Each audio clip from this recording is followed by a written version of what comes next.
Buena, moçada! Não fomos dormir. Não fomos dormir. Para quem acompanha aí o nosso último episódio, paramos na estrada, não se aguentamos, né? Já tá escurecendo, mas estamos aqui, nós firme e forte na soja, de frente pro milho também. E agora a gente tá no Kansas, agora finalmente tô em casa. Saímos lá de Nebraska, do Vermelho. Vamos acabando o nosso último episódio, né? Dessa nossa primeira etapa aqui do Crop Tour 2022 em casa, na terra dos Wildcats.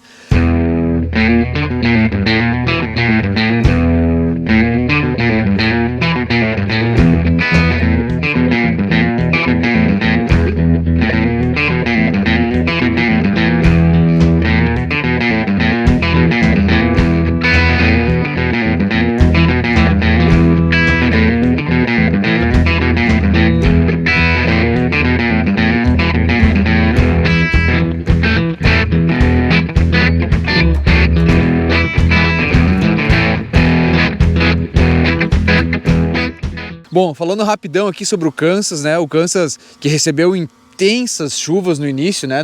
Durante o plantio e vem sobrevivendo, né? Mesmo com temperaturas altíssimas e pouca chuva agora nessas últimas 2 semanas e meia, vem sobrevivendo muito bem. A gente vai até mostrar que o solo ele tá com uma umidade muito boa, né? Mas vem sobrevivendo bem a essas temperaturas altas que a gente vem obtendo aí nas últimas semanas. A gente já comentou, né? Ontem 40 graus praticamente o dia inteiro. Meia-noite, 1 da manhã ainda estava muito próximo dos 30 graus, né? 29, então parece que não muda, parece que é o dia inteiro assim. Exatamente, e a gente tá aqui numa área mais ao norte do Kansas, né? Uma área que a gente vinha discutindo, uma área top, né? Do Kansas, assim, né? E aí o Carlos tem a vivência aqui do estado que a gente fez... tanto a parte leste do Kansas, né? Nós temos muita soja e milho e o... Hi! Quem faz ao vivo, né? Aquele negócio, né? Acontece. Mas voltando então, o parte leste do Kansas com muita soja e milho. Aqui a gente tá numa área muito bacana, muito boa mesmo, assim. A gente segue vendo alguns probleminhas que vimos em outros estados. Primeiro o percevejo, né? O percevejo é uma novidade, na verdade. Né? A gente tem imagens aí para mostrar, o percevejo verde apareceu aqui no Kansas. Mas o Japanese Beetle, o besouro japonês, esse aí tá Deus o livre, tá espalhado por todo lugar, né? Tem bastante dano, mas umas plantas de soja bem saudáveis, Carlos. Aqui, mais uma vez, a gente não tem visto problemas em geral. Uma área que a gente está de novo com 38 centímetros de espaçamento, pouco menos que 300 mil plantas, contei 290 mil.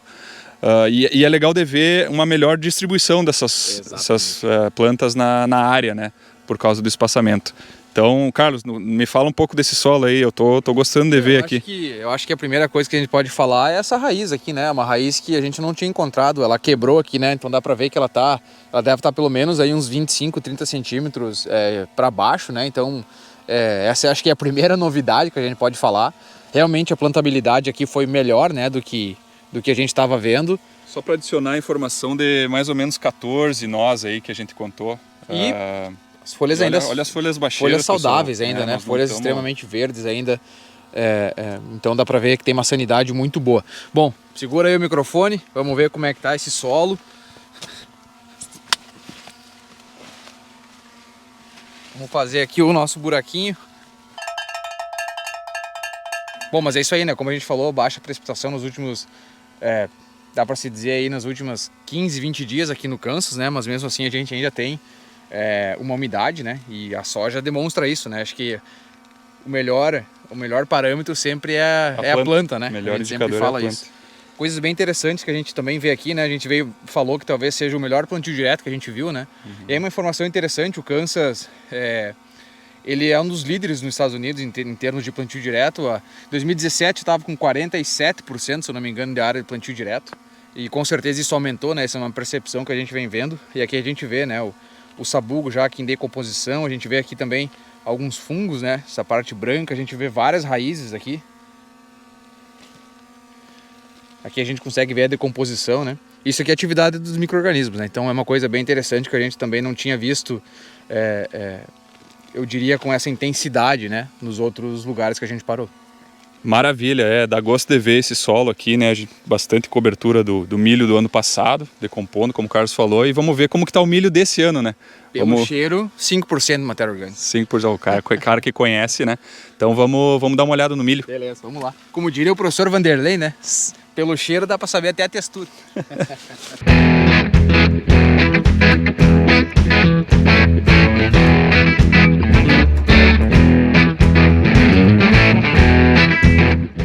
Bom, então um milho agora aqui na mesma região, na parte norte, um milho, por sinal, bem interessante aqui, bonito.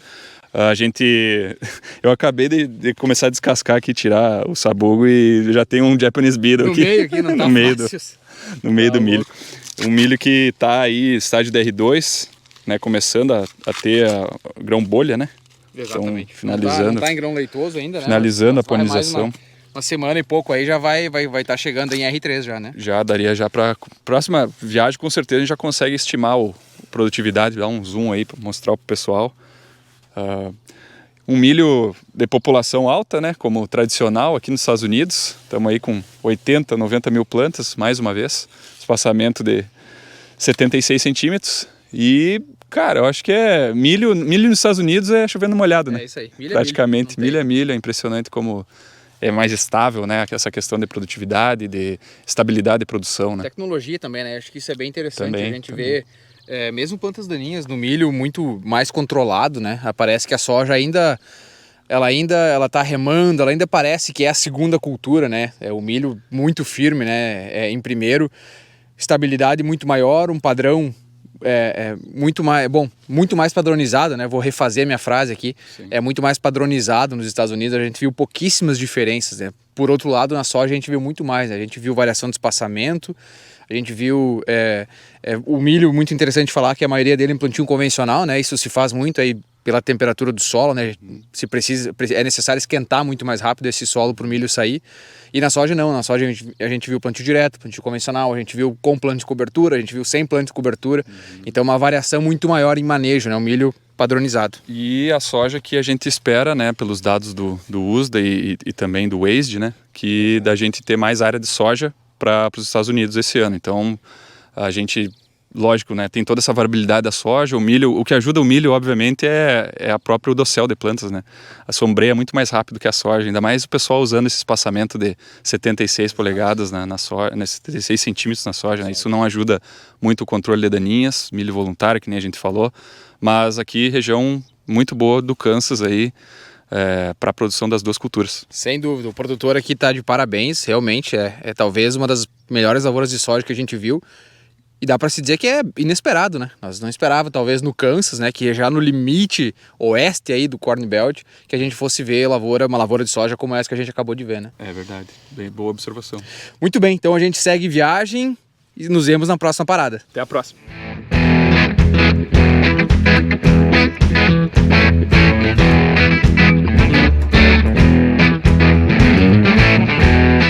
Mais uma paradinha no Kansas aqui, para literalmente chover no molhado. Não sei se vocês vão gostar, mas parece que o Crop Tour trouxe chuva pro Kansas, né? Mais uma paradinha aqui, dá para ver que tá muito mais parelho, né, Alexandre? Acho que essa foi a nossa principal observação em termos de, até mesmo fertilidade, em termos de todas as plantas muito parecidas, né? É interessante de ver como tá mais parelha a polinização também, aqui, né? Como, exato. Olha só que espiga bem parelha, né? A gente vê pouca falha. Uma região que, como o Carlos falou antes, né, o Kansas choveu muito bem no início, a caixa d'água está dando conta, né, de manter essas plantas, apesar de em alguns locais a gente ver que precisa chover aí nos próximos dias, né, principalmente áreas que o milho está mais atrasado, né, obviamente. Aqui já polinizou, então olha aqui que coisa bonita. Tá bonito, né? Tá bonito mesmo. Vai. Mas é isso, né, é o que a gente sempre fala, e aí não é só aqui nos Estados Unidos, mas no Brasil também. O produtor que trabalha para construir a caixa d'água, ele sempre é recompensado, né? Então, o Kansas choveu bastante no início, agora está sem chuva, mas quem conseguiu segurar essa água aí vai, sem dúvida nenhuma, colher os frutos, né? E se a gente comparar com aquela outra área de milho, né, que nós paramos antes, essa aqui parece estar melhor, assim, né? Não só na questão do emparelhamento de polinização, mas também de fertilidade. A gente não vê As folhas baixeiras, eu dei uma entrada ali na área antes. Sem manchas, né, também. Não tem manchas não tem e as folhas baixeiras nenhuma. não apresentam aquele tradicional amarelecimento, né, que a gente poderia ver com alguma deficiência nutricional. Não é o caso aqui nessa região, de novo, do norte e nordeste do Kansas. É isso aí. Bom, agora a gente vai fazer mais uma paradinha na soja aqui no Kansas e assim a gente vai encerrando, né, depois da soja, Fizemos o encerramento. Fizemos o encerramento dessa nossa primeira viagem. Buenas, pessoal, então na nossa segunda parada de soja agora, né, aqui no estado do Kansas, interessante observar essa área um pouco mais atrasada que a área que nós paramos anteriormente, né, lá a gente já tinha vagens, aqui a gente está num estádio de DR2, florescimento pleno, voltamos também com aquele espaçamento mais largo, né, de 76 centímetros, perdão, populações altas, aqui a gente está na região dos 300 mil plantas por hectare. A gente já observa aqui, Luiz, vamos mostrar algumas manchas foliares, né, o bacheiro da soja com folhas mais amareladas, situação que a gente não viu na lavoura anterior, né? Vamos ver se nos próximos crop tours a gente acha mais doença, né? Que a gente só acha inseto. Exato. E inseto tem de monte aqui de novo, né? O nosso acompanhante da viagem de hoje, o besouro japonês, tá em todas. Esse aí tá realmente bem espalhado aqui pelo meio oeste. Bom, Carlos, eu vou deixar para ti falar a parte de solo, porque aqui tem bastante resíduo, né? Essa é uma coisa interessante, né? É uma área que não teve plano de cobertura. E aí tu pergunta, mas que resíduo é esse, né? Depois de uma safra para outra ainda tem resíduo? Tem. Isso é bom lembrar que logo após a colheita do milho, que era a cultura antecessora aqui, as temperaturas baixas, elas chegam muito rápido, né? E a gente fala de temperaturas de até menos 30 graus em janeiro, né? No estado do Kansas. Então o resíduo cultural ele fica, então a palhada do milho fica. E aqui a gente pode ver muito bem, Alexandre, se tu me ajudar aqui, segurar de repente o microfone. A gente pode mostrar que tem muito ainda, né? Bastante material aqui de milho. E a gente pode dar uma olhada aqui para ver, né, a coloração desse solo em profundidade. E também como ele realmente tem mais umidade embaixo, né? A gente vai ver aqui, já tem plantio direto, olha, um solo bastante escuro, né? A gente consegue enxergar isso. A gente consegue ver as raízes. E a gente consegue ver, né, esse solo com a coloração bem escura aqui embaixo, já tendo mais umidade também, né? Então, coincidentemente, né, os dois melhores plantios diretos que a gente viu, óbvio, ainda distantes do que a gente vê no Brasil, né, nos sistemas com planos de cobertura e sistemas bem estabelecidos, como a gente vê exemplos no Brasil, né, ainda é muito distante disso, mas feliz por ter os dois melhores sistemas de plantio direto aqui da viagem no Kansas. Acho que a gente pode mais ou menos definir como eles usam plantio direto aqui, mas não é o sistema, né, de plantio direto. É bem lembrado, que eu seria... vou retirar o sistema, é verdade, porque muito provavelmente o milho que foi plantado aqui deve ter sido no sistema do plantio convencional, né? Então isso é uma baita observação, na verdade. Não só a questão do plantio direto não ter estabelecimento de anos, mas também a própria questão das culturas de cobertura ainda não pegou, né, 100%. Não é só no Kansas, né? Nós estamos falando do meio oeste todo. E interessante, né? Tu mostrou a cor desse solo aqui, bonitaço, né? Mais escuro. A variabilidade de solos que a gente viu nessa viagem também, né? E aí a gente já puxando aí um encerramento do Crop Tour de uma maneira que a gente conta a história abreviada nesse último vídeo, né? As cores dos solos, né? A gente viu, obviamente, predominância, né, da cor escura desses solos, né, mais brunos. Mas teve aqueles solos mais arenosos, né, lá do Missouri, né, onde a gente viu muito mosquito, com mais erosão. É isso aí, agora tu falou dos solos mais brunos, isso aí já me lembrou dos latossolos bruno-acinzentados de vacaria, né, aqueles que dá para fazer panela quase. É verdade, de tanto alumínio que tem, dá para fazer. Bom, tirando as brincadeiras, vamos encerrando, né, a gente vai encerrando esse nosso primeiro Crop Tour de 2022. É um crop tour muito bom, né? A gente pôde ver muita coisa em termos de manejo de soja, principalmente o milho literalmente chovendo molhado, né? É tudo muito semelhante, né? O milho, na nossa próxima viagem, a gente vai fazer as estimativas de rendimento, né? Como a gente falou, a soja, às vezes o produtor americano trata como segunda cultura, né? Às vezes não, acho que sempre. Quase sempre. E então ela acaba variando mais, né? Dependendo do manejo que se enquadra melhor para a rotação com o milho. Né? Eu acho que esse é o pensamento meio que generalista do produtor americano. Mas a gente viu muita coisa. O que nós vimos? Nebraska, nós vimos o controle da planta daninha. Exato. Né? Nós vimos Nebraska talvez o estado que teve mais milho voluntário, né, dentro da soja. Também, e dá pra gente dizer que talvez foram as lavouras com mais problemas que nós vimos, né, em geral dos 4 estados que nós cobrimos. Exatamente, acho que é importante também salientar que a gente vem reportando nossos vídeos semanais, a Iowa muito à frente do Kansas, né, a gente está aqui no norte do Kansas e é bom lembrar que todos os dados que o USDA reporta são dados médios dos estados, né? Para a gente poder ver como está cada condado, que é como é dividido as regiões desses estados, a gente teria que acessar informações mais a fundo e com certeza essa região que a gente está aqui no norte do Kansas estaria puxando a média bem para cima, né? A gente sabe que o Kansas tem uma precipitação que varia muito de leste a oeste, então as áreas mais a oeste devem estar puxando essa média para baixo, porque senão com certeza os números, se dependessem apenas dessa região, seriam muito diferentes, né?